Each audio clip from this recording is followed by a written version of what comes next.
Electric atmosphere being created by the Slovenian fans now.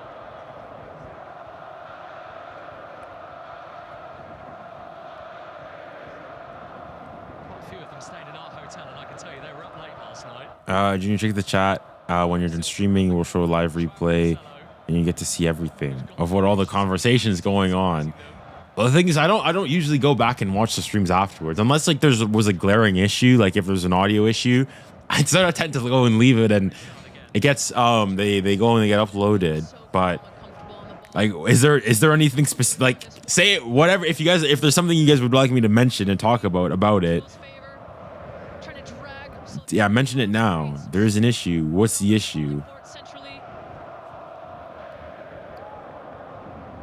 An argument. Okay, then what's the argument? Because mention it now so that I can address it rather than go. Okay, what were the arguments? Audio issues. We can't. I know you guys can hear me. I know because I know this. I've gone back to my OBS settings are the same as I've had for like basically every time I've done a solo live stream.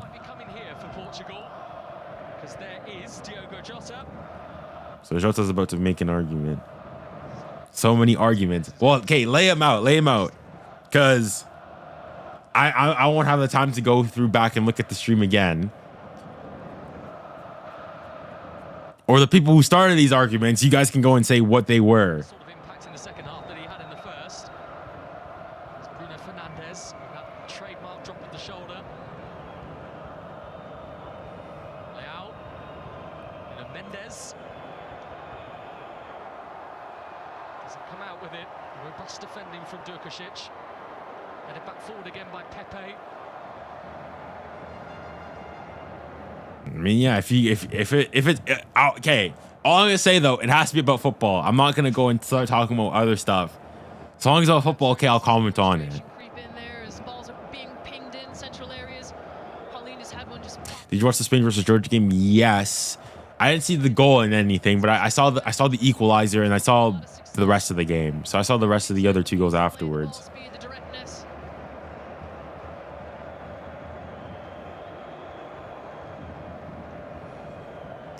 Junior had beef with @𝐴HA and @RadaAttack.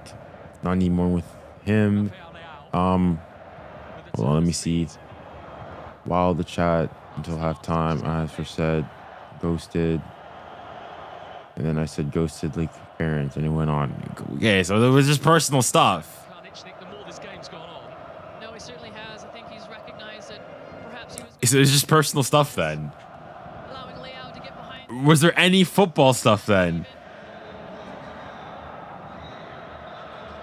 But we are starting to see from the Slovenian defense is starting to throw numbers into the back line. So at one point it was around 4-6. Who do you think will win Copa America? I think, from what I've seen, I think Argentina have looked the strongest. I think it's their tournaments to lose. I guess second best team, Uruguay have also looked pretty convincing, granted, I must say. And I guess they have gotten Argentina's number, at least given the last time that they played each other. So we'll have to wait and see. But now overall, I'd have to say, yeah, I think it's Argentina's to lose. Bernardo Silva. That's a foul. That's a foul. No. Okay. Fair enough.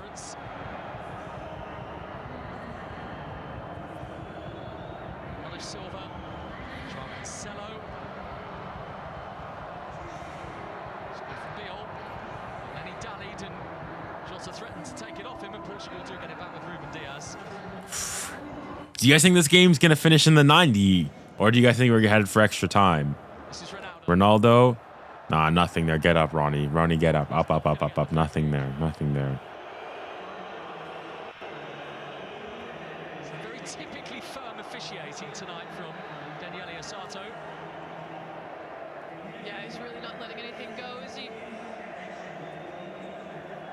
I quite like that, though. I think sometimes where referees intervene too much, it gets a bit stop-starty. It takes momentum out of the game. People who say Pendu are childish football fans who know nothing about Ronaldo. Back then, I'm missing context. I do not know what it's referring to, but I'll say if it has any nefarious meaning, it's like just don't be a child about it. Like it's not that deep, guys. It's like, I don't like using the term often, but like, guys, it's just football. Like, don't go and lose your morals, lose your marbles over some stupid football discussion.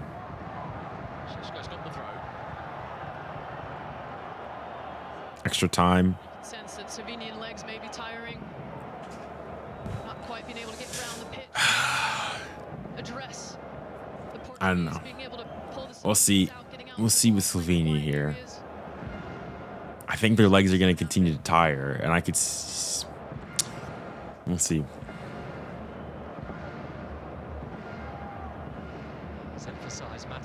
The thing is, though, I don't see Slovenia scoring. So the real question here is Portugal gonna manage to get something out of this? I say that just as decent ball's been played in behind there. Again, good start position from Diogo Costa, the Portuguese goal.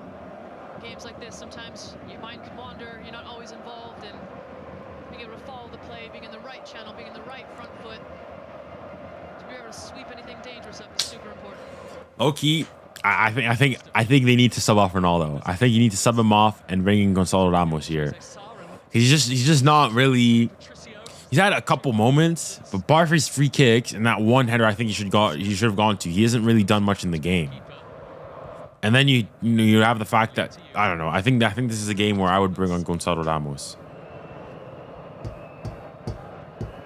Not many major tournaments. Here's Pepe, his 5th European Championship.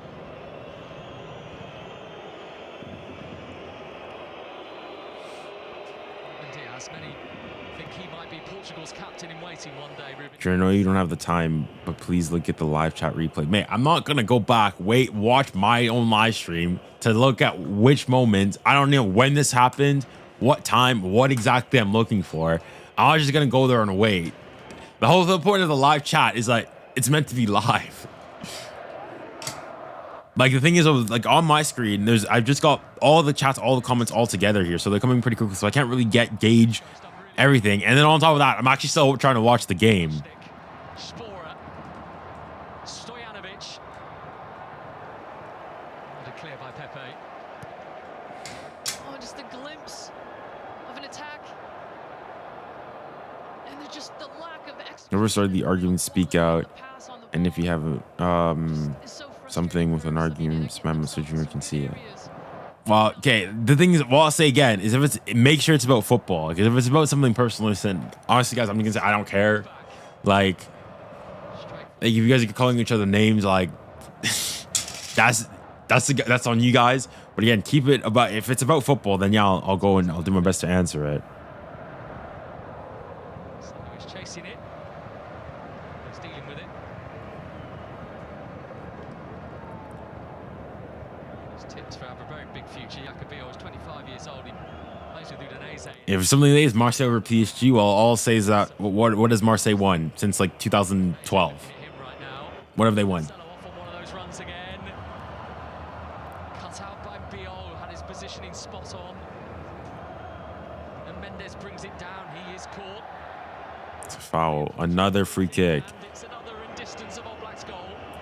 There's another free kick for Ronaldo, though. I mean, 3 free kicks here in pretty dangerous positions. Is the 3rd time the charm for Ronaldo here.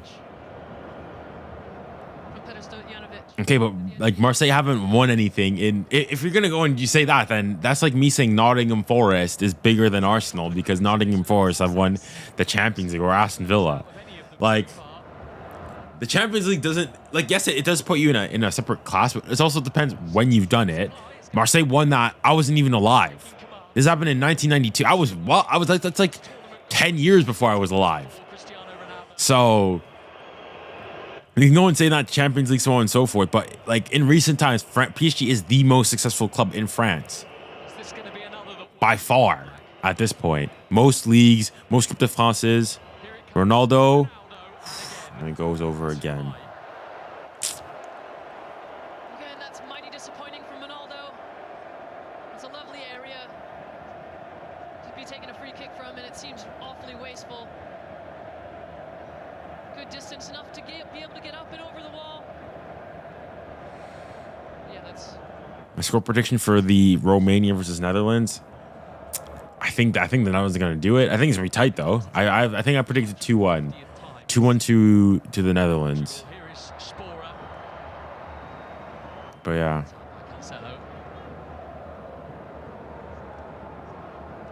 Nuno Mendes.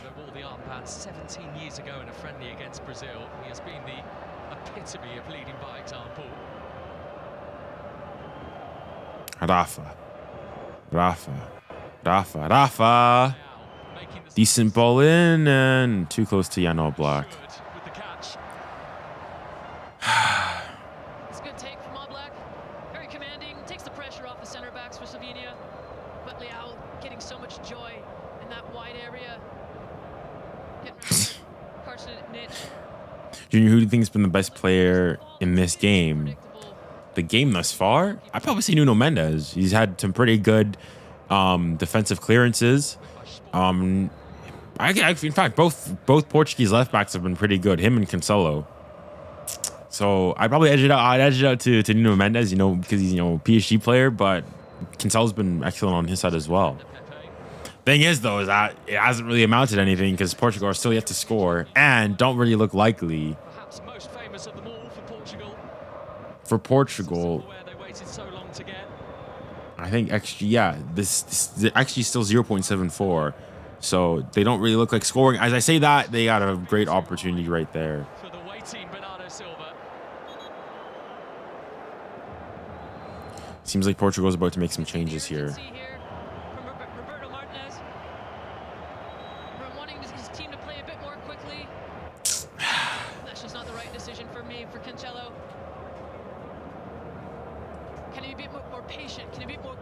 Right, all I'm saying, I think they saved themselves from like being the laughing stock of like world football with that goal, because that would have been 2016 Iceland all over again if they'd gone and lost. Lots of small little passes, not getting the same sort of joy they were getting from that direct play by switching the play quickly. So yeah. So a double change for Slovenia. Off goes 𝐿𝙭, still without that tournament goal that he craves. And Jan Malakar has departed as well, so on comes Stankovic and number 19 there's Jan Seller. He's still waiting for his very first international goal, actually, Seller.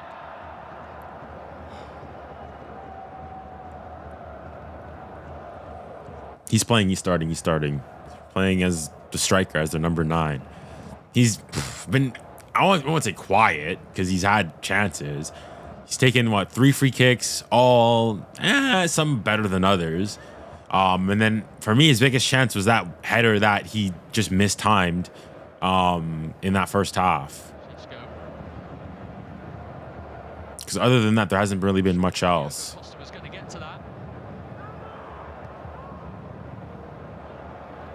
deflection by Bruno. Ronaldo's offside.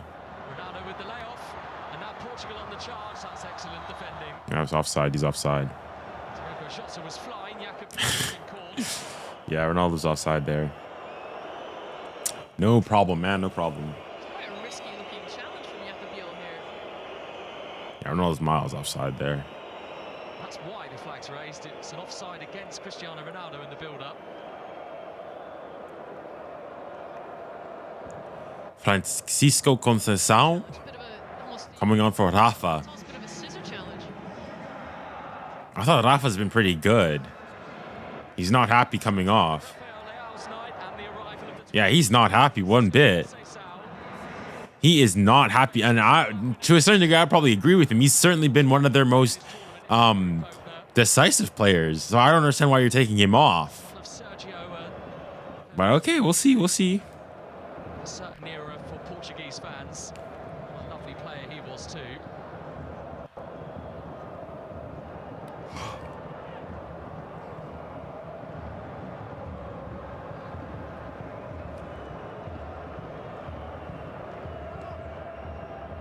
But what a disappointing evening for FAL. 𝐿𝐴. So many good opportunities and really struggled to convert anything dangerous. Well, I think he's been. I would disagree. I think he's been their most dangerous, like, outlet there. He's like a Dembele. He's that. Okay, he may not have the end product, but I think he's done most of what he could there. Nuno Mendes, brilliant run. Nuno, oh my gosh, decent ball in. Waiting was Ronaldo. It didn't quite reach him, but he's on it anyway. Cristiano Ronaldo. And Ronaldo's cross is too high. Nah, nothing there. Nothing there. Nothing there. Get up. Get up. At the back post with the youngster 𝐒𝐿𝐴.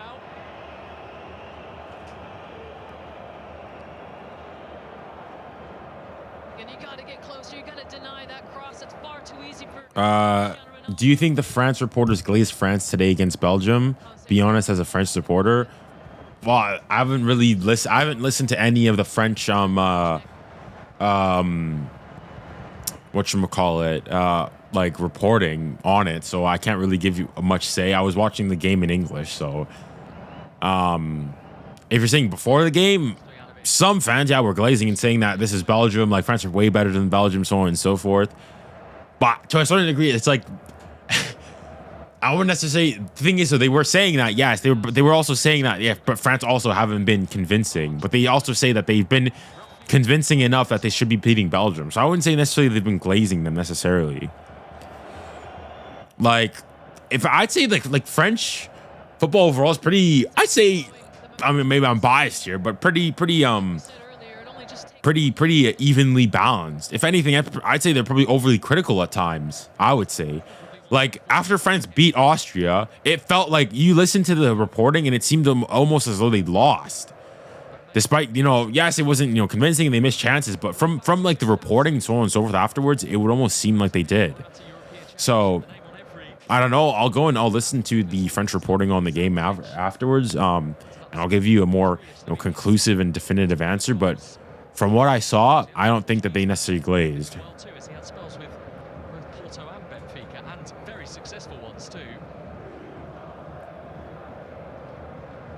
All right, for the second game in a row thus far, we're still waiting on a goal. Trying to not allow Bruno Fernandes to get on the ball. Speaking of 𝐿𝐴, I mean, he really brings players into play. The top tier number 9 is so difficult to come by, and I certainly think he has the capabilities of becoming one. All right, Bernardo Silva, come on, what are you gonna do? Bernardo Silva. João Cancelo, Tallied a little too long in the end. 𝐒𝐿𝐴 took it off him.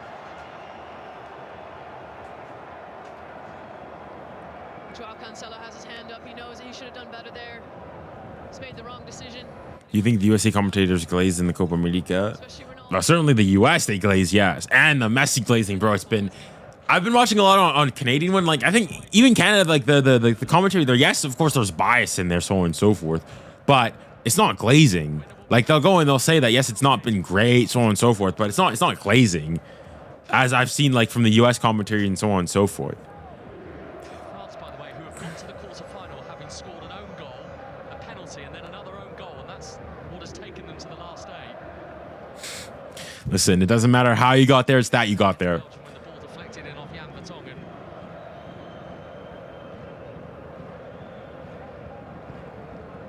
Conceição.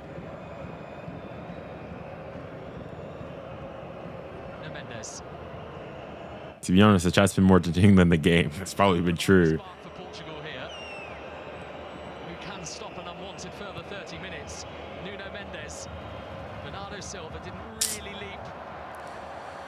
Bro, they need to get Gonçalo Ramos in there. Run free. He doesn't have the options to play the pass. He has been closed down. Might be a problem for Bruno Fernandes here, who has Yikes. and looks in an awful lot of pain, the Portuguese midfielder.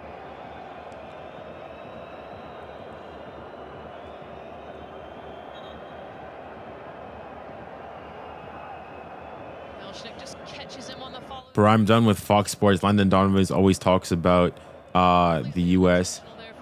In every game, they talk about the next US game. I mean, okay, that's to a certain degree understandable. For me, the thing is, though, is like he'll make like a Pulisic will make a simple pass, and they're talking about like, oh, look how good he is. You know, him learning a talent. It's like even in today's game on the TSN on the World Commentary, like they were talking about like Mbappe, and they're talking about how he goes like from 0 to 60 like a car, so on and so forth. And they like to know how good he is. It's like, yo, easy, y'all need to calm down. All right, listen, I'm always good and whatnot, but there was a bit of glazing there too. Won every single one of their games as well. Slovenia tonight have had one big moment, which came Benjamin Šeško's way. Honestly, the determination from Šeško to get across, or to at least attempt to get across Pepe, just didn't quite come off. But you can tell he's absolutely rapid. He's got great positional awareness, and the way that the front two usually play together, they drop off like a bit of a 1 and a 1, a 9 and a 10 almost. Just need to see a bit more from Šeško tonight. If you're Pepe, you're doing absolutely all you can to ensure that you don't have Šeško running at you like that again. Age is not on Pepe. Diego Costa is so average for Portugal. The next game, Rui Costa needs to start in goal. I mean, what has he done wrong? I think he's been fine. He hasn't really been tested. Like, I think he's been okay. 46 days, Pepe. Nuno Mendes trying to pierce it through towards Ronaldo. Instead, it's short for Palhinha. Bruno Fernandes.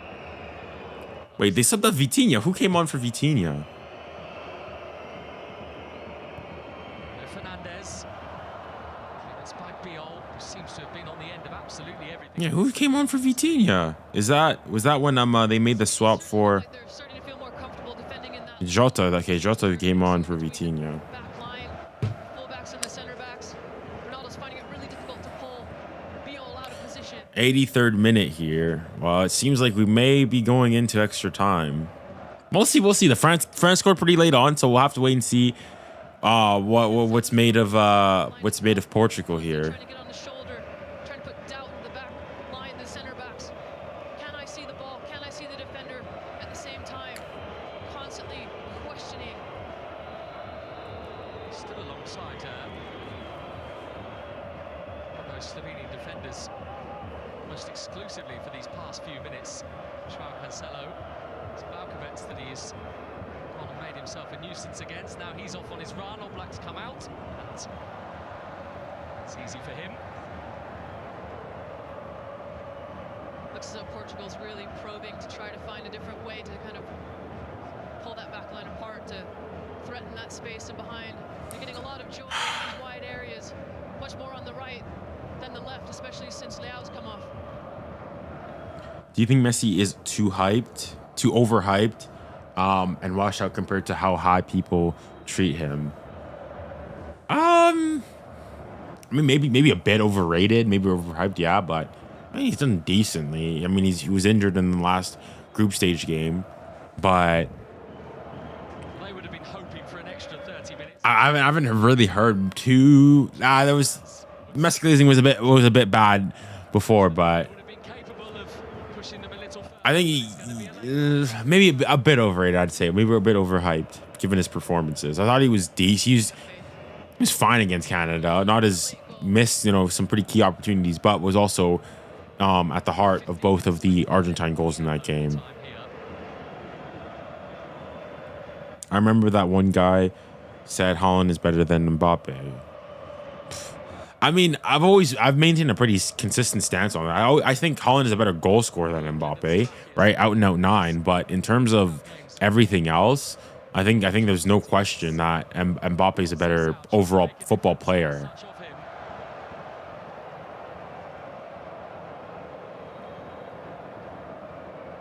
He's such an exciting player, 𝐿𝐶𝐸. He's got such 20 coming. Is that Portugal making a sub here? No, not Portugal. deceive and then go around the other way, try to get around the corner and provide some crosses or cutbacks into the area, but not seeing as many numbers getting in the box. Pepe has been good. Yeah, he's been fine. It's coming off here for 𝐿𝐵𝑒𝑛𝑦𝑒𝑚 who was the player who scored the decisive Haaland is nothing without Kevin De Bruyne. Yeah, when he netted against I guess you can make a case that Kevin De Bruyne is not much either without Haaland, given how Belgium performed today. about him.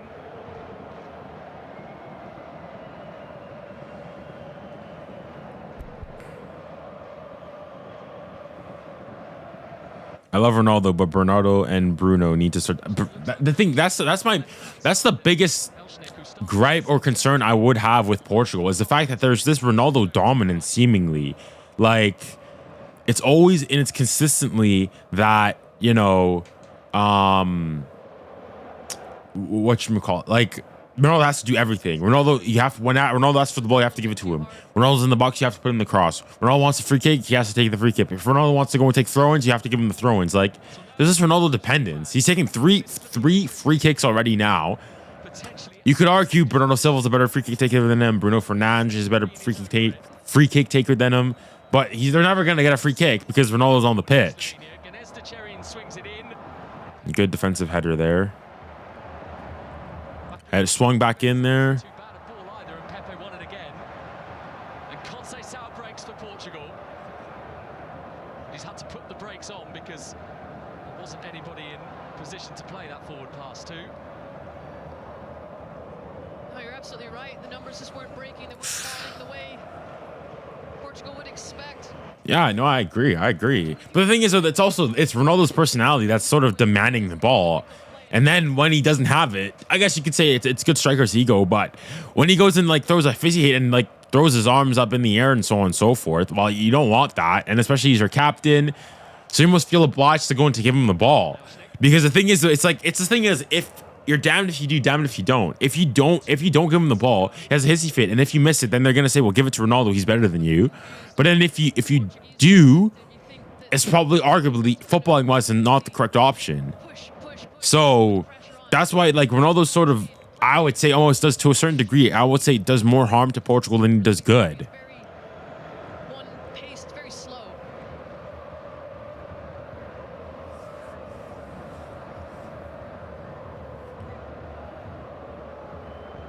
From Slovenia, it is very much on trend.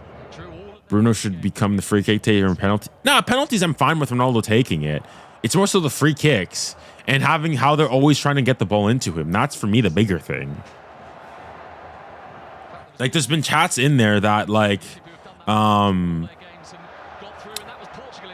there's times where he goes and there's I don't think he's through here now. Can he finish? And there you go. That was his moment. Speak of the devil. Speak of the devil. Well, there's his chance. From All Black, he stands his ground, he closes the angle, reduces the space. It's an excellent save. It's a good ball from Jota. Has made quite an impact as he's come on as a sub. It's hard there for Ronaldo. I won't maybe go for far post. I think he's gambling that maybe All Black's going to lean to the left.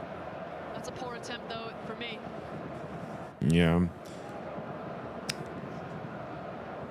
quite comfortably had more shots than anyone else. Red Portuguese shirts this evening, Cristiano Ronaldo. Yes, he's been wasteful in front of goal. He's had set pieces, he's had crosses, he's had headers. What do you think about the ref in the Turkey versus Georgia game? I mean, given that I haven't thought about it whatsoever, I think he was fine, I guess. Like, is there something in particular that was wrong in that game? 89th minute here. How much at a time? Slovenian rear guard is strong. 𝐿𝐸 trying to carry Bruno Fernandes into a wide area. He's done well. 𝐒𝐥𝐸𝐾𝐗. Oh! If 𝐿𝐸𝐾𝐗. no, yeah, he's offside anyways. 4 minutes of at a time.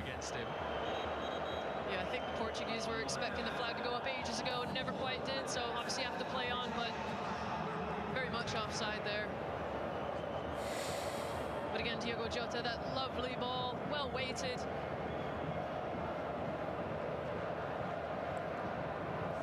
Just chasing that one, headed away by The corner. I mean, Portugal needs something here. Otherwise, we're going extra time. Ronaldo cheering up the fans. The Slovenian defenders cheering up the fans. We'll see. I don't think anything's going to happen here. I think we're headed off to extra time. Which team are you supporting? The thing is, so I guess I want Slovenia to win it. But I think that most likely Portugal is going to do it. But now the thing is, the longer and longer things go, the more and more desperate Portugal become, the more and more confidence Slovenia have. Because if Portugal score this, they win the game, surely. Who's the story maker this time?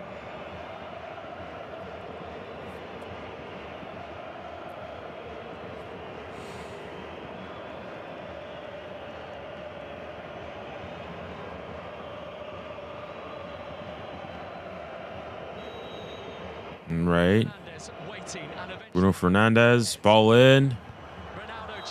That's a foul. Calls a foul. That's a foul.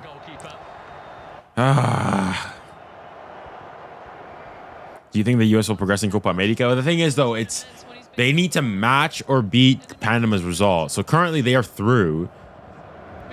I think most likely they're going to lose today to Uruguay. The thing is what is Panama going to do? So it's not as simple as, oh, what do I think the U.S. is going to, what do I think is going to happen to the U.S.? It's also going to depend on what happens in that Panama, who is Panama playing? Panama, Bolivia game. And they should be winning, or you'd expect them to at least get a draw. In that case, well, the U.S. needs to match that, and I don't think they will. So we'll see. It's not as simple. It's not like the Mexico game where Mexico needed to win. This game, it's more so that the U.S. just need to match or best Panama's result.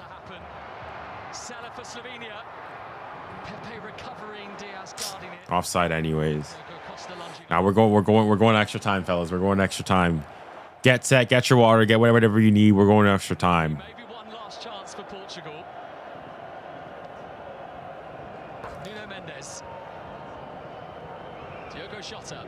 This is Bruno Fernandes. Ronaldo. Jota. Wanted it back, he didn't get it back.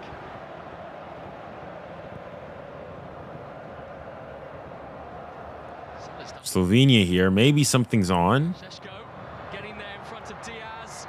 Bustling past Pepe. Not allowing the Final 30 seconds here. Some indecision coming in between Ruben Diaz and Pepe. Pepe's quite fortunate. Bounce falls to him and he handles the situation quite well, but 𝐒𝐥𝐸𝐾𝐗 still has opportunities on the counter. Long ball here for Ronaldo. lifting it up to Cristiano Ronaldo. Just gets muscled off of it. It's a corner. He's gone in the corner. Arguably the last chance here for Portugal to do in regulation. If they score here, it'll be mental. Absolutely mental. But they have to do it here, basically. Otherwise, ladies and gentlemen, get your popcorn ready. Get comfortable, because we might be in here for an extra 30 minutes. Unless something's going to happen here.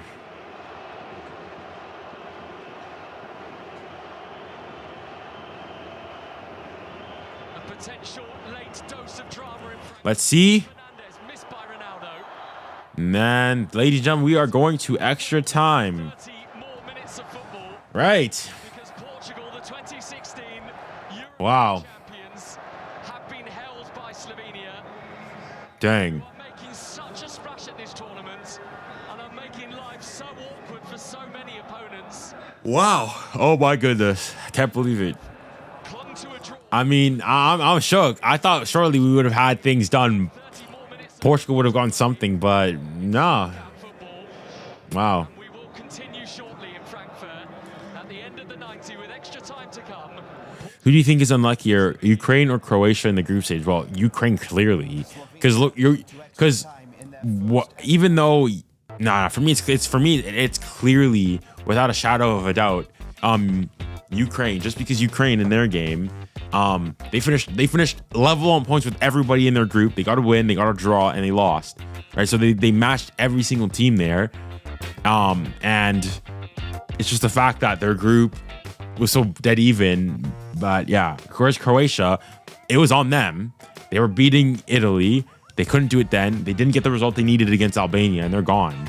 So for me, it's definitely 100% been Ukraine that was the unluckier of the two teams. Arguably, you could say the unluckiest team in Euro, like potentially ever in the Euros, finishing on 4 points, which normally is enough to get you, as a third place team. But because of your groups and whatnot, everybody's on 4 points. You go out on what, goal difference maybe? So yeah.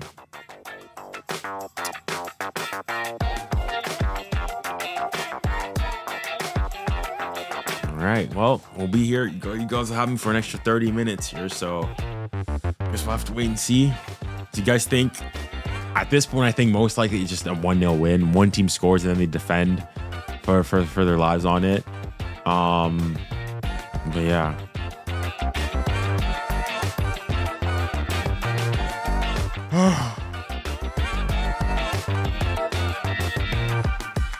Do you think France can get revenge against Portugal if they win?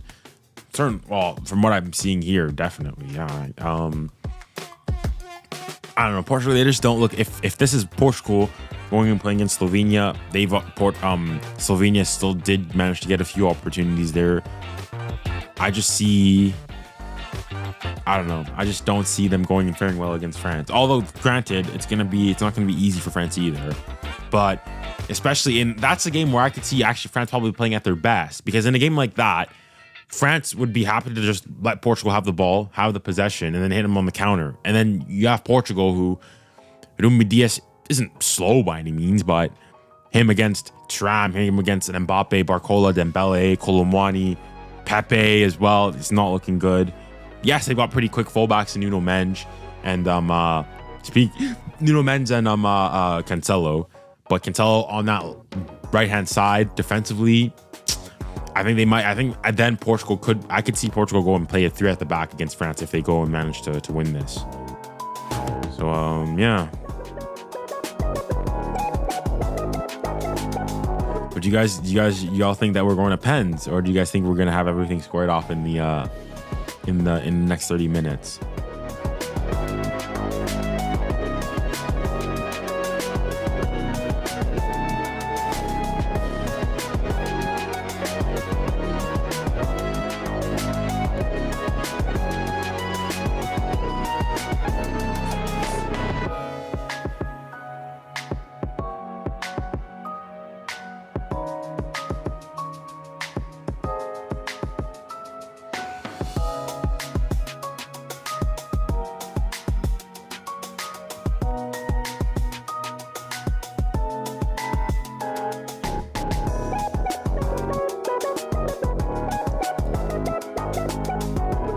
When it pens, all right, we'll see.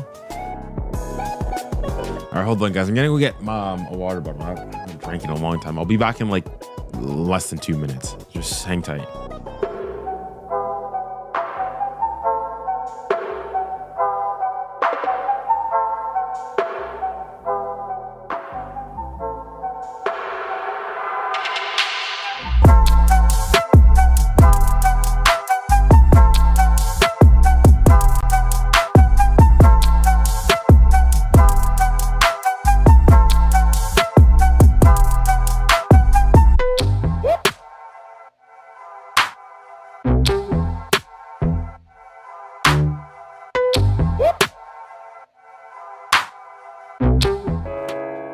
All right, we are back. All right, 90 minutes plus. Here we go. Oh, hold on. Let me get the commentary back. There you go.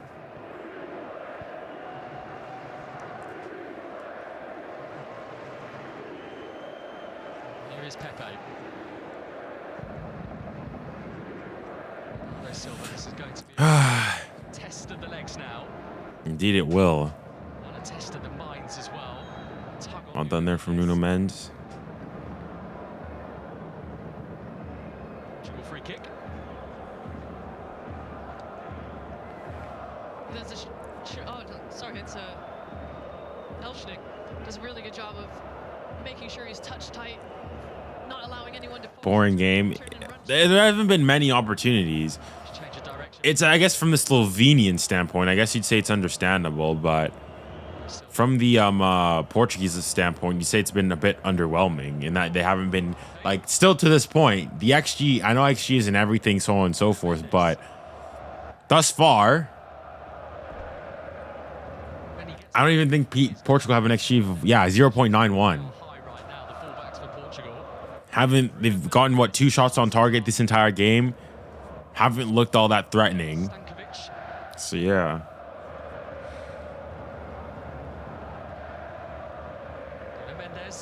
Nuno Mendes. Ronaldo.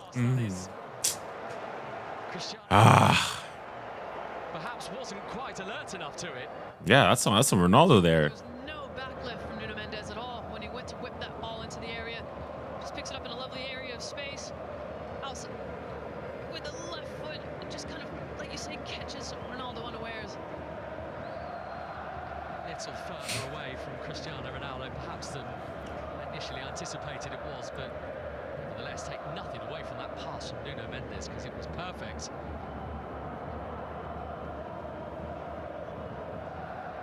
Stankovic, one of the substitutes. 𝐒𝐥𝐨�0 who plays 𝗘𝘂𝗿𝐿 in Austria. Pepe, Oh. Sella was sniffing around. Here he is. Sella. I mean, the thing is, though, Slovenia here, they could do something. Loki, Slovenia. No. Well done there in the end. It's not over. Cleared by Portugal.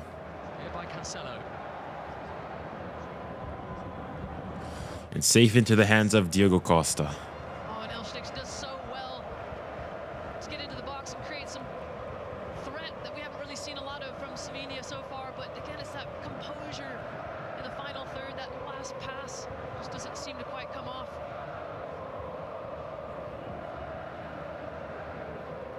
Portugal are getting a taste from Slovenia of what England got in the group, what Denmark got in the group too from them. Come on, Portugal.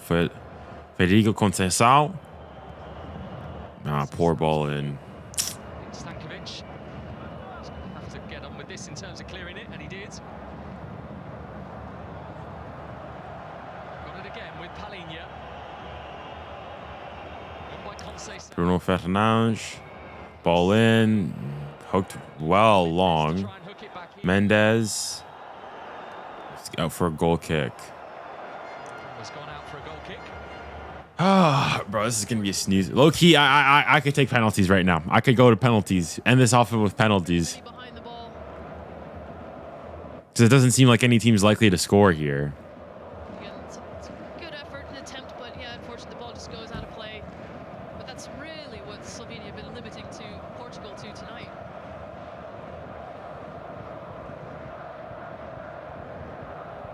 Some that really are all about the collective, Slovenia.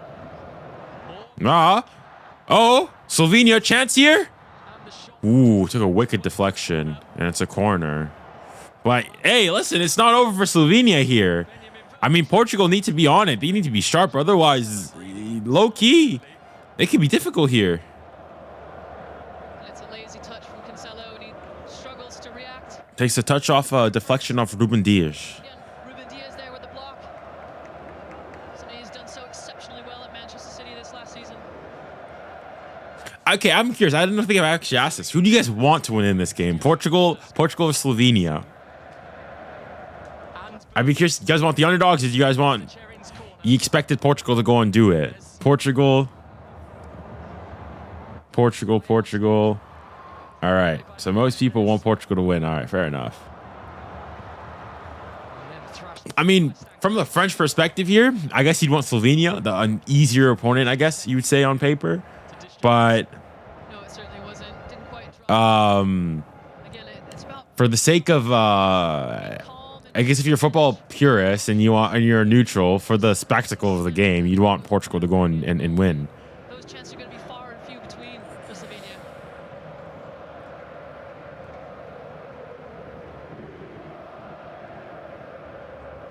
Bruno Fernandes.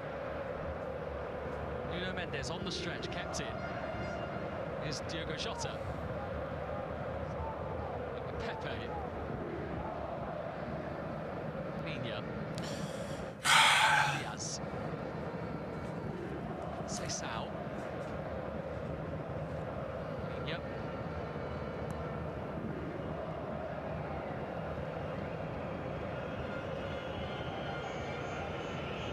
Five, 4-1, 4-4-2, whatever you want to call it from Slovenia. They certainly very well drilled, aren't they? Indeed, they are.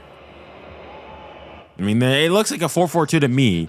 They're two lines of four and then the two strikers. They're so difficult to play through.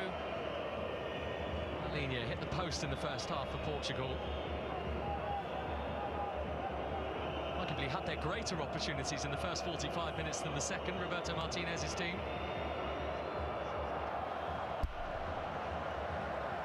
Throw into Slovenia. Bro, this is a snooze fest. Slight passes, aren't they? Just don't necessarily look like they're on the same page.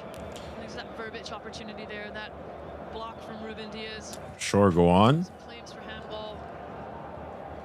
What's this fun fact? Captain Goose. That's a good name.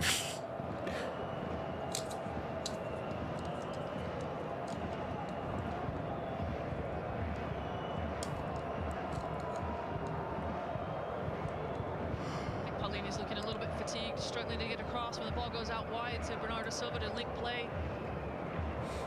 At times Bruno Fernandes is looking to fill in.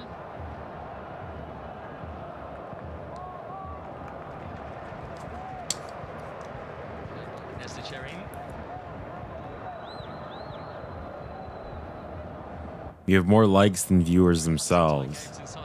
Currently? Which stream were you? Well, I guess it would depend on which stream you're on. But I guess it's.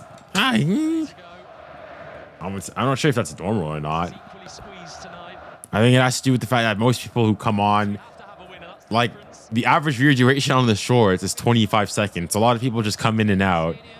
And then on the longer form, it's 5 minutes. So even still. But on that one, I've only got 23 likes compared to 188 and 106 concurrent views currently.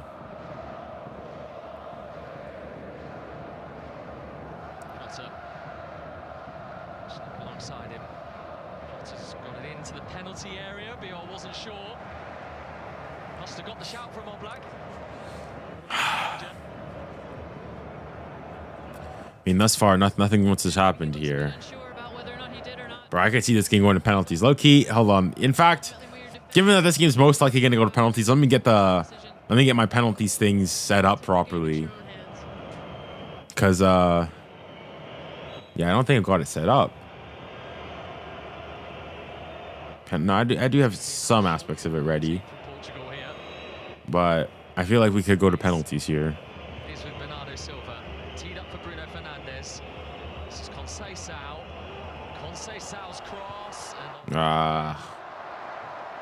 Hold on, let me take this off here, and then here. It's so difficult for any of the Portuguese attack to get any sort of contact or free attempt on the ball.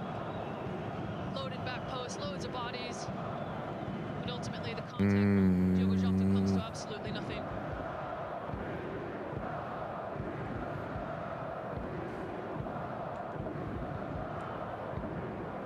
Hold on here. Control C. And then a card produced from the referee for that pull on.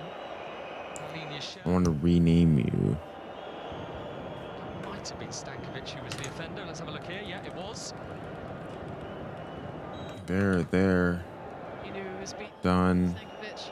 Save you. Close Trying to you. slow down that All right. punch. Let me set up the penalties because I feel like that's where we're going to get to. It's a quick one. Unfortunate party is 𝐏𝐨𝐫𝐭𝐮𝐠. The last penalty shootout I had here was the Real Madrid versus Man City one. All right. So we need to get things set. It's Portugal. League winner in Austria this season. Stankovic with Loki, at this point, I'd rather take penalties. I don't see any team scoring here. has some experience of Germany as a youngster though, because he was with That and who's the next team? Slovenia. 24 of this Slovenia squad. They're there. 5 leagues. They are a national team as a whole that are greater than the sum of their parts. Portugal. And big presence in goal in the form of 𝐿𝙑𝙾, and Slovenia. there's nobody better for nights like this. Default. Default.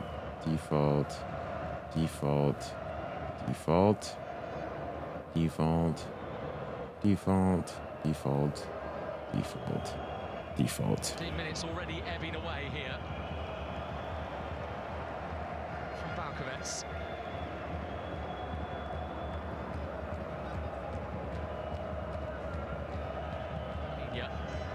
All right, there we go.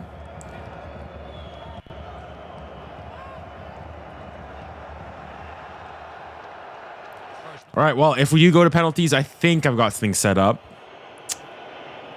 Slovenia are just so We'll see. mature in their performance, so disciplined, and when they go out to press, they tend to get touch tight. Good decision making about not to jump out of their shape and leave any gaping holes vulnerable to play through.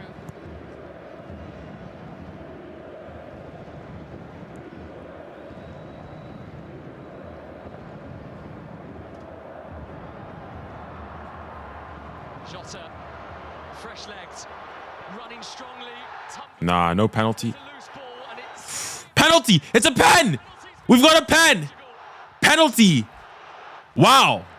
Whoa. Things have taken a turn here. Okay. What's the pen? It didn't look like all that serious thus far. Wait, hold on. Okay, let's see.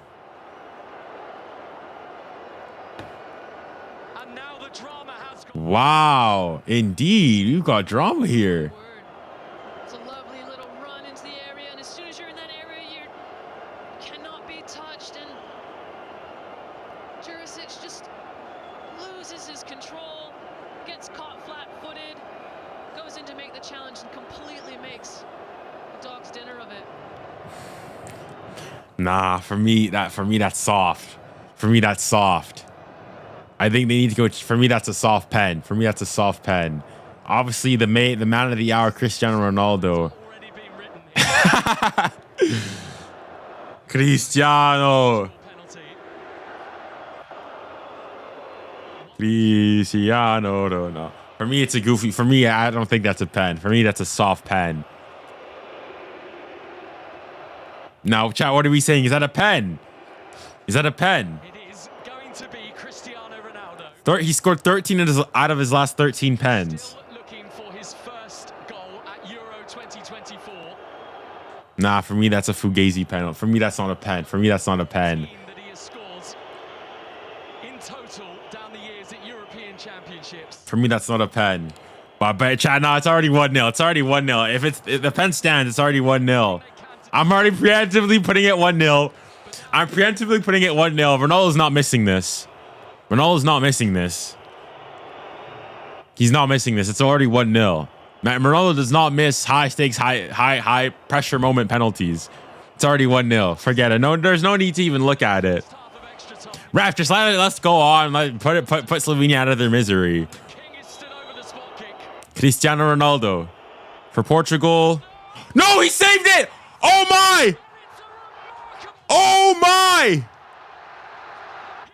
my goodness! What a save! This one does not belong to him. Wow! My goodness, what a fantastic save. What a save! Standing massively tall, such presence in the Slovenian goal. Wow! Ronaldo is in disbelief. Ronaldo does not miss penalties. He's human. He's human. I cannot believe it. He's missed. Now, well, he's had it saved. Wow. They need to stay alert. The ball fizzed across. There's one or two shouting for another penalty here. Again. Maybe they've spotted a handball in there. Another handball in there. Are they checking for something? 1 minute at a time, and it's it. They said it hit his thigh. No pen, nothing there, nothing there. Nothing there. I can't believe it. Yeah, no, nothing there. His hand's right by his body. Wow. Okay. Things have gotten interesting. It's halftime in extra time here. Wow. Everyone thought it would be an entirely different tale. Bro, so did I. No, but it's a save. Tremendous from Jan. It's just a great save. You could see his size, his presence, as I mentioned. He's on the line. Nah, that's just a great save.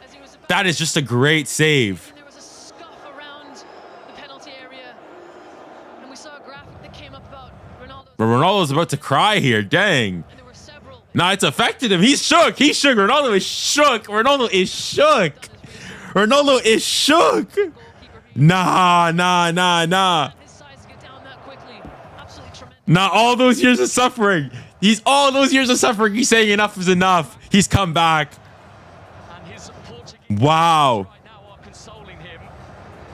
Wow, he's crying. He's proper crying here. It all out.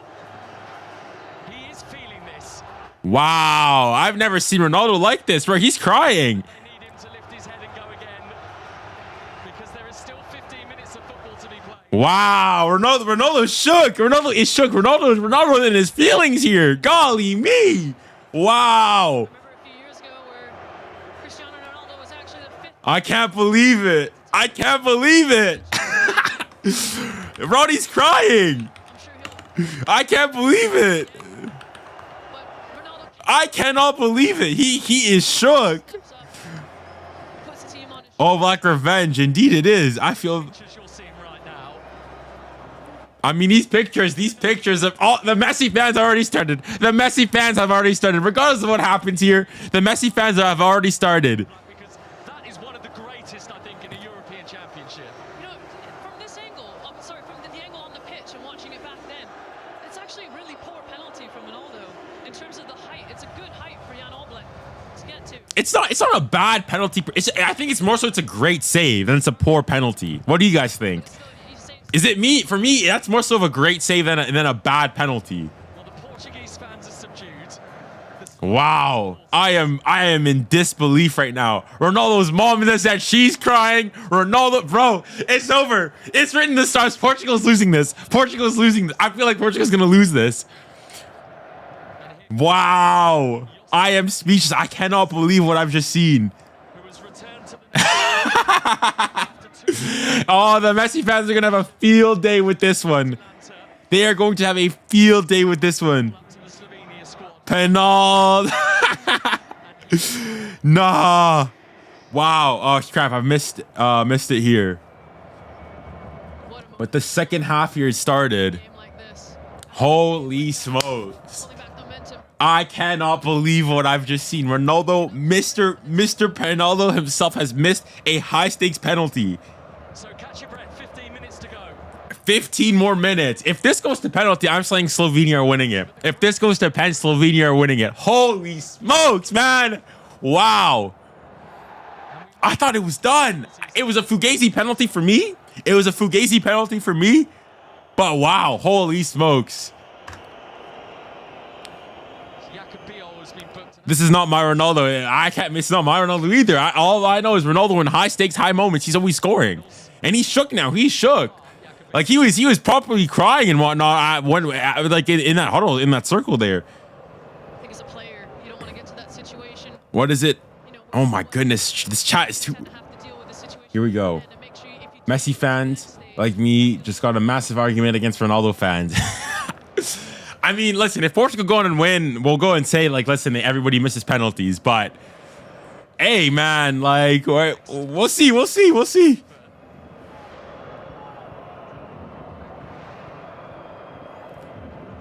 Oh my. Ronaldo cooked, but he burnt the food. Dang, indeed he has thus far. Dang.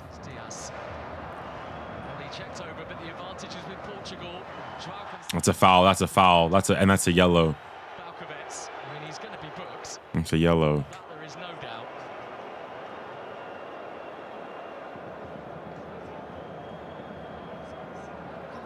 Yeah, no attempt to play the ball. No attempt to play the ball there.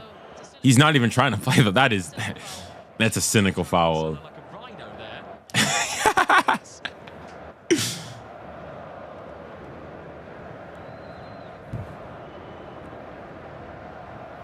Holy wow. I still can't believe he missed. Dang. It was a great save from All Black though. It's a great save in the end though. All but a couple forward for this free kick. Bruno Fernandes whizzing it in. The header towards All Black. Oof. Sure about. From Paulinho, tipped away. Corner Portugal. It's a lovely, lovely shaped ball in from Bruno Fernandes. It's well met by Paulinho. He found that lovely little pocket of space in between the lines and forced a save from All Black. Dang. Tips it over the bar. Comfortable. Does have a couple of goals to his name in Portugal colours. João Paulinho. Fernandes' delivery. Pepe's header. All Black stretching. That's a foul. That's a foul. That's a foul. Took a mighty wallop from Cristiano Ronaldo. Wow, Ronaldo shook. Ronaldo shook. Ronaldo is shook. Like he's not even animated and whatnot. It's just apathy at this point. I think he's accepted his fate. Game of games tonight, Jan All Black. He is. The thing is though, now if this goes to penalties and Ronaldo has to take a penalty, bro, the pressure that will be on him. The pressure that will be on him. Oh man, wow. Speed is in tears. Speed is a half a man there. Oh my goodness. Now Ronaldo's done. Ronaldo's done. Apology from Cristiano Ronaldo. Wow. Yellow card for 𝐒𝐥𝐵𝐿, which will. Indeed, bro. All those years, all those 8 goals that Ronaldo's blasted past him, hat trick, so on and so forth. He said enough is enough. And wow. I mean, the thing is, it's not over for Portugal here. But wow, it almost feels like it. The thing is, if this goes to, it's 15 minutes. There's like 10 minutes left. Slovenia are 10 minutes away, and then it's a penalty shootout. In a penalty shootout, anything can happen. Anything can happen in a penalty shootout. Wow. Going on here, there, and everywhere. There's some bite to this now, isn't there? Wow. The Slovenians are doing anything they can to kind of. You know, Ronaldo haters are going crazy on Twitter right now. Indeed, they, bro. Wow, dang. I still can't believe he missed. I am still shook the fact that he missed. 109 minutes we played so far. Je ne comprends pas. I do not believe it. Ah! The Slovenian coach got a straight red. Just seen there on your screen. He got a straight red. First half of extra time, he has received a straight red card. Matches kick. I'm not too sure what's for. Yeah, what was that for? On that one, we'll presume something he said. But he is Wow, okay. in the dugout for Slovenia. The coach, 𝐒𝐵𝐿. That's a foul. That's a foul. That's a foul. That's a foul. Bro, it's not looking good for Portugal. It's not looking good for Portugal, man. Woo! Wow. This could be a disaster. Why are you laughing? Because, I mean, I'm French. So if Slovenia win, it's a win for me. Even though I guess for the sake of like playing the opponent you get to play against, 100%, I do not want Portugal winning it. One that is going to have him sweating a little bit. He too was yellow carded amongst the flurry of activity that happened at the end of that first half of extra time, Roberto.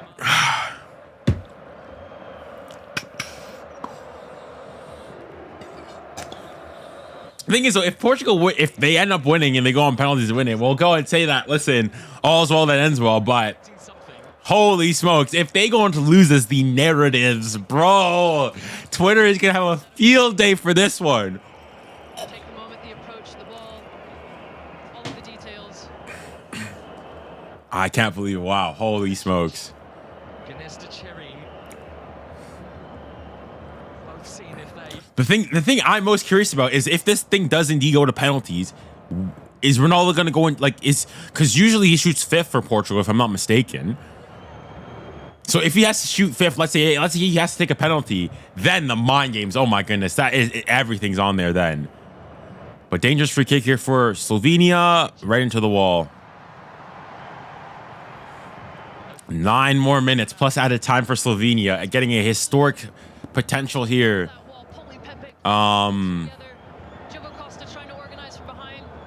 Potential penalty shootout here. Touch goes out of 𝐿𝐵𝐾𝐿𝐿. But the detail there from Ruben Diaz in terms of taking the time to get the details right. Wow. Going on target. It was a good ball. How long is the stream? 2 hours in that. We could go on for like, we could be 3 hours here. The thing is, I've got the penalty shootout. Hold on, I'll like show it. I can't even show it here though. Okay, let me get the penalty shootout the thing ready here, because might have to be quick on my toes here. Fighting for it. Slovenia have it. And potentially advantageously getting themselves into a good position here, but Nah. cavalry wasn't arriving in time. 𝐒𝐥𝐨𝐫𝐭 and co were not on the scene quick enough to help. No, they won't. Seller was on his own.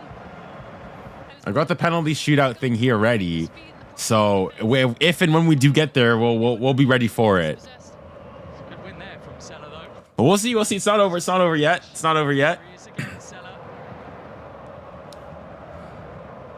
On the overlap goes 𝐾𝐨𝐫. Ah, it's too long. It's too long. It was too heavy. 𝐒𝐥𝐨𝐯 trying to get to the pace of the game and just overplays that ball. Well, whatever happens from here, they should be so proud of the way their team have played tonight. The whole tournament so far has been tremendous for them. Quite a feat indeed. 7 minutes here for Portugal to get something here.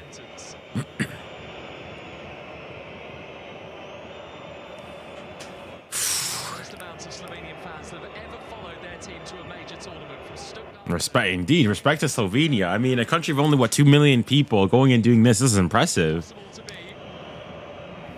And they're 6 minutes away from a penalty shootout against Portugal.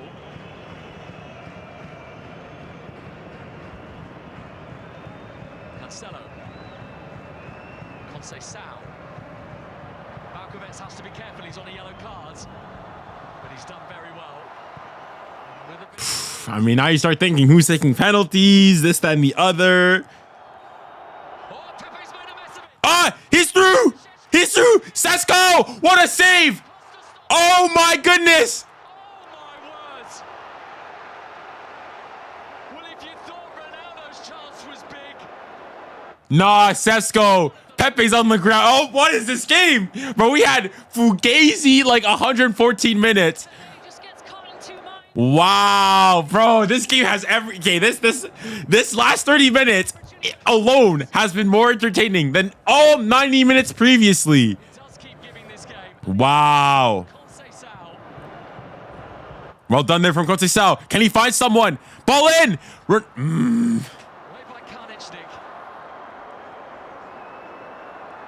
Wow, no, he's through there one-on-one. It's a great save from Diego Costa there. Wow, holy smokes. This is getting excited. Ah, this is football. He's through here. He tries to go bottom corner too early. He looks. He doesn't. The Costa knows where he's going. Probably could. Ruben Neves and Nelson Semedo are about to come on. Maybe this is for penalties, legs. We don't know. Who are you for? I want Slovenia. I'm more for the underdog here, but I think Portugal. I thought initially in the game that Portugal was going to win it, but the thing is, if we go to penalties, I'm saying low key. I'm going to say Slovenia at that point. Because the thing is, though, the worst time penalty shootouts are like the best for underdogs. Because at that point, for the underdogs, you have nothing to lose. If you lose, you're fine. You've already won. The fact that you're already in a penalty shootout against the favorite team is already huge. And then the amount of pressure you have if you're Portuguese is ridiculous. Because small kicks, it's anybody's game. It's anybody's game. So if this thing goes to penalty, low key, I'll say Slovenia go through. I say Slovenia go through. But we've got what, 4 minutes and a bit here, plus added time in regulation. And you're Wow. Feel that spot kicks, as unfair as it is, would only be the fair way to separate these. Woo! Wow. Obviously, you never want to see anything like that when the game is ultimately decided in penalties, but it's really This is too much. Well, it's gotten interesting now, yeah. philosophies that we see on the pitch. Watch Ronaldo will redeem himself. Oh, we'll see. We'll see. We'll see. Any of their opportunities away. And the same for Slovenia, indeed. They've had them few and far between. Pepe's coming off. That's probably his last international. Oh, we'll see if Portugal, go through again. We'll see. But if Portugal get eliminated, that's Pepe's last ever game for Portugal. Portugal's way tonight. It might well be the last time we've seen Pepe in a Portuguese jersey. Indeed. Ruben Neves has come on too.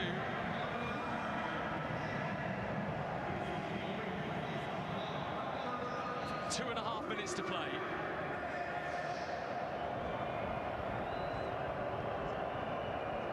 Conceição.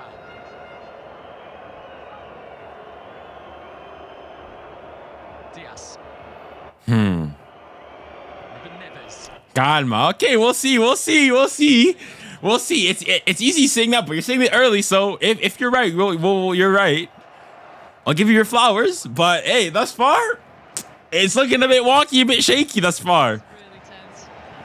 Bro, the good thing though for me is French. Wherever the result is, I'm being entertained here. I don't really have any skin in the game necessarily. Here to get to penalties. But wow. Opportunity for 𝐾𝐨𝐵𝐿𝐾 to shine.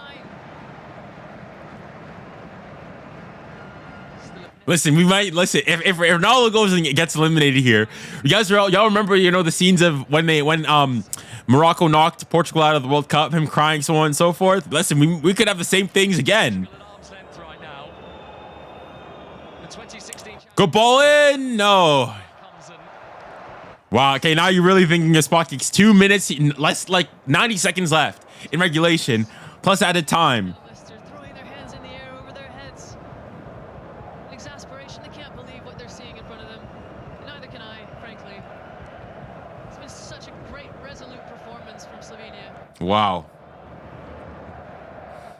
Maybe one last gasp here returning to shoot. for them. Sure. Long ball here for Federico Conceição. Conceição.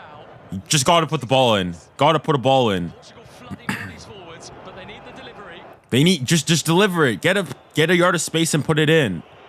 Bruno Like so. delicately. Nuno Mendes taken away Is that out for a corner? It's a corner. for a corner for Portugal. Maybe argue potentially Portugal's last chance here Listen, the to win it in the 90. We'll see how much added time there's going to be, but I'm guessing there's not going to be much. Conceição. Conceição, well defended. Challenge. Brilliant. But in here for Back in. Fernandes. Ball in. Ronaldo. No. Ronaldo lunged. Oh my, Ruben Neves. Why are you going? Nah, you can't be shooting from there, man. Be the last shot of the game. Wow, we could be going to penalties, guys. Bro, at that moment, I thought it was over. the night, I think, for the Portuguese. Here's that opportunity again from 𝐿𝐴. Again, It's a great save. It's a great save. much time. He doesn't really He's got more time than he thinks. 1 minute at a time only. Costa is So maybe one last chance. committed. Maybe one last chance. So 60 seconds added on at the end. One last chance here for Portugal to do it in the 90. Mammoth pulsating. One last opportunity here for Portugal to get. They just need to get a ball in. Unless they're fine with penalties too. We've had some plot twists. We really have had some plot twists. Nelson Semedo. One in Frankfurt. Nelson Semedo. Conceição. Ball blocked. You guys need to get a ball in the box. Lifted forward by Neves. And Conceição seen out of it. And 𝐒𝐿𝐾𝐿𝐿 Wow, ladies and gentlemen, we're going to penalties. We are going to penalties. because they We will be going to penalties. There were question marks around 𝐒𝐿𝐾𝐿𝐿. As the final whistle goes, That goes. We're going to penalties, ladies and gentlemen. We are going to penalties. 1-0 in regulation here. Portugal with their Wow. brilliant players unable to Holy smokes. who themselves Pens. I can't believe it. I am shook. the narrative compelling and the penalties on the way shortly. Wow. I mean, now you start your prayers. Now you start your prayers. Oh, how does it good? It feels as a freshman year. Listen, whichever team we play, they're gonna come off with some emotional roller coaster here. Wow.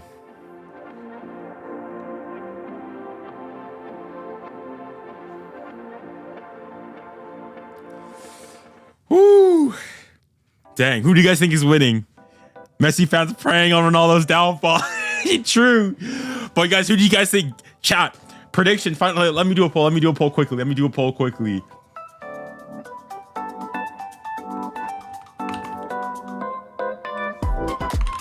Who's winning on pens? Portugal.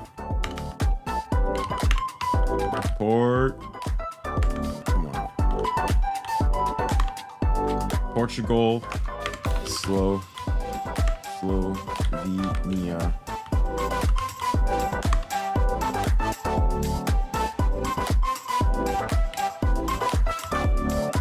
I want to know, who do you guys have? Because low key, I think this is Slovenia's. They got no pressure. Whatever they've done, they've pushed Portugal to this point. I think they're gonna do it here. That's my prediction.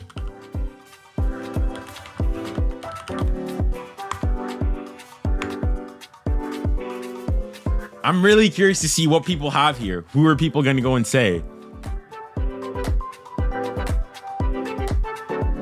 67 say Portugal still. 70s. Okay, so most people are still saying Portugal then.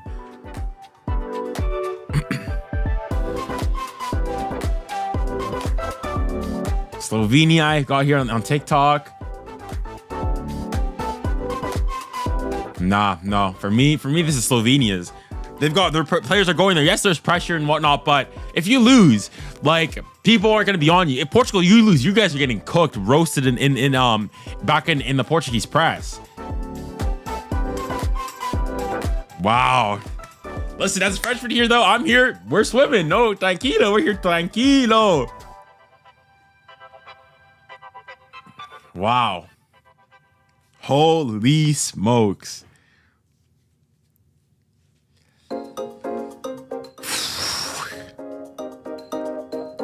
It could be, even still, like, Ronaldo looks out of it. Ronaldo does not look out of it. He's mentally checked out. He's not, Ronaldo should not be taking a penalty here. Like, you look at him, he's looking down, not talking. Ronaldo looks out of it. If Portugal go on to win this, I'd be shocked. Like, Ronaldo does not look checked in. I think Portugal's gonna lose. Like, listen, I'm not usually one for, this, psychological body language, this, that, and the other. But if Ronaldo takes a pen and he scores, I will be shocked. I will genuinely be shocked. On est là, hein?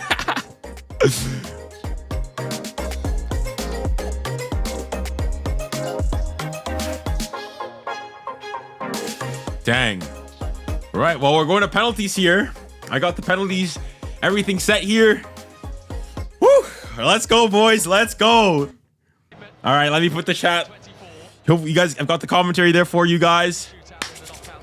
Let the games begin. Let the games begin. This is it. This is it indeed. This is it. Slovenia taking the first penalty. I think this is 𝐒𝐿. Yes, it is. Josip 𝐒𝐿 for Slovenia against Diego Costa. Set the tone. 𝐒𝐿. Save! Save from Diego Costa. Okay. So first save was saved. First pen was saved. No. Hold on, let me reset some things here. So 0-0 still. There you go. First penalty is saved. That's a save. Dang. All right, my question is, who takes the penalty here for Portugal? Who's taking this first pen for Portugal? Ronaldo takes the first pen for Portugal. If he scores this, bro, I will have to give my flowers to Ronaldo because he looks mentally checked out here. He looks mentally checked out. I don't think he's... Low-key, this is the one time I think Ronaldo's missing this pen. Mr. Ronaldo. Ronaldo for Portugal. Goal! That is a pen. He apologizes. He apologizes. Wow, he apologizes. Oh my goodness. That is pressure. The thing is, he changed his run up. He changed his run up. He changed his run up. Usually he goes in from emphatic, but he stopped. Double bluff from Ronaldo, and he would go the same way. That's a save. 1-0 Portugal. Advantage Portugal thus far. Okay. Slovenia next on the pen.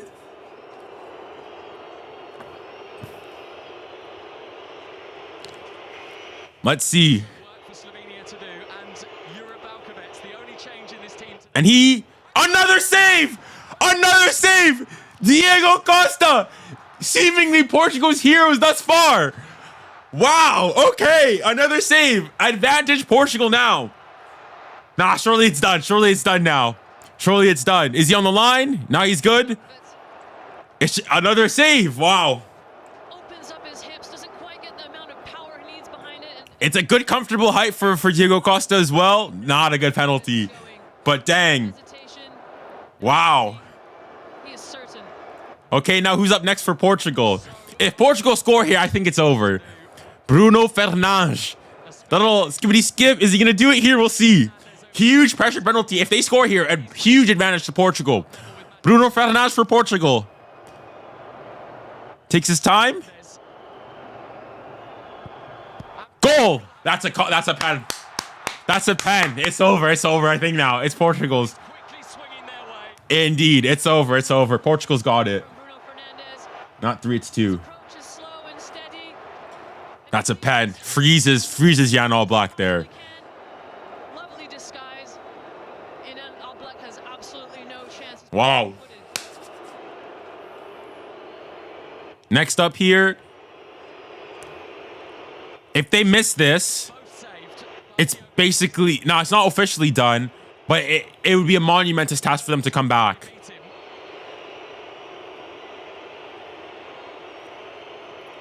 Is that Verbic? Verbic for Slovenia. Save again! No, it's over. Another save. Diego Costa. Diego Costa. I cannot believe what I'm seeing here. He is turning. What a save. Another save pen. Is he on the line? It's a good save. He's on his line. Nah, it's over. It's over. It's over. It's over. Portugal's done it. Portugal's done it. Portugal's done it. They're all not good penalties, granted. Dang. I've been disappointed with the quality of the penalties here, though, from Portugal. So now, Bernardo Silva with a chance to send Portugal through to the quarterfinals of the European Championships. The ball on his foot already. Only 3 penalties in. Indeed. He would save Ronaldo's career, I would say here. Bernardo Silva. He scores. Portugal, France in the quarterfinals of the European Championships. Wow. Ronaldo, look at the relief on his face. 3-0. 3 good, well-converted penalties for Portugal. Wow. Portugal are going through. Listen, the extra time and the penalties, peak entertainment. That was well done. Congratulations. Commiserations for Slovenia. The penalty shootouts, they were just not good enough, but they battled hard. It's you feel for them to a certain degree, but the penalties that they showed, it was just simply not good enough. But wow. So chat, Portugal versus France in the quarterfinals of the European Championships. Wow, what a tie. Dang. I can't believe it, but Diego Costa is a Portuguese hero. Diego Costa. Portuguese hero right now. Holy smokes. Pepe, all that. Woo. Wow. 1 million aura, dang. Ronaldo owes him a huge thank you. Huge thank you. He has capped Portugal in this tournament. Wow. Indeed. Is this Diego Costa or Iker Casillas? I don't know, man. I don't know. Bro, I'm thinking of A9 skills right now. Bro, he must be going wild right now. Oh, la. Holy smokes. And he was absolutely outstanding to save. Gonna get cooked by France? I hope so. I hope so. But we'll see. Dang, this is gonna be tough. This is gonna be tough. But Slovenia just quite weren't up to the task at the end of the night. And a crushing blow for Slovenia. Wow, Ronaldo, you know what? Respects to Ronaldo. Diego Costa and Ronaldo embracing here. Ronaldo is like, he owes him his life at this point. Oh, holy goodness me. Wow. Holy smokes. So in the end, I said, we're going to go and forget, the Ronaldo missed penalty, but wow. Holy smokes. Mbappe versus Portugal, Mbappe versus Ronaldo in the quarterfinals of the Euros. What a game that's going to be. These quarterfinals are looking really, really tasty. Thus far, bar the Italy game, I've had all my predictions been correct. Dang, holy smokes. Woo. Chat, let's take a moment, relax, come down from that high. That was crazy. That was insane. Holy smokes. I am in disbelief right now. I cannot believe what we've just witnessed here, chat. I'm in disbelief. What, like, Diego Costa, then again, the penalties were not good, but holy, that's impressive. 3 key saves there for Portugal, keeping them in the tournament by the end of it, really. Dang. That's impressive. That's impressive. Whew. Those penalties were, yeah, I agree. They weren't good penalties. They weren't good penalties. But you still got to say the keeper still has to make the save there, right? So, dang. It is what it is. What a quarter. Listen, not going to lie, the 90 minutes were boring. 90 minutes, snooze fest. Snooze fest. But the 30 minutes of extra time and the penalty shootouts, that was entertainment. That was entertainment. That was good. That was entertainment. That was good. But with that, as I said before, that means you got Portugal, France in the quarterfinals of the Euros, which means that at least for sure, guaranteed thus far, you're going to have one of France, Spain, Germany, or Portugal in the finals of the Euros, guaranteed for sure already. So that's going to make for a really interesting, really interesting turn of events there. 2016 rematch indeed, yeah. But yeah, holy, dang. Whew. I can't believe it. I'm still in disbelief that Ronaldo missed. Sesko going one-on-one there, having the opportunity to end things. But wow, nah. I can't believe it. I cannot believe it. But hey, that's football. That's why we love the game. That is why we love the game. But it's done. What's done is done. Portugal did it in the end. We'll go and we'll say that, yeah, Ronaldo missed penalty, this and the other. But at the end of the day, they got the job done. They're through. And that's all that matters. But yeah, dang. Wow. Well, chat with that. It's been a pleasure, as always, having everybody on stream.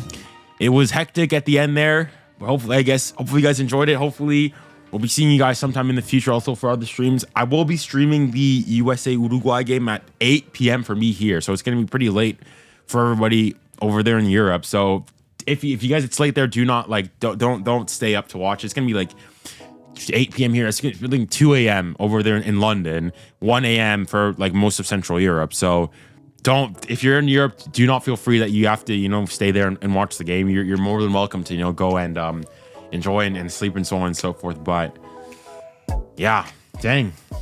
As always, it's been a pleasure, as always, and hopefully, if you guys are going to go and stay on for all the North Americans, hopefully I'll be seeing you guys on the stream later on today. For all the Europeans, I should be streaming tomorrow's games, the rest of the round of 16 games, and we'll know our final 2 quarterfinalists. But with that, as always, thank you guys very much for being on stream. It's been a pleasure, as always. And remember, stay safe, stay kind, and stay blessed. Godspeed.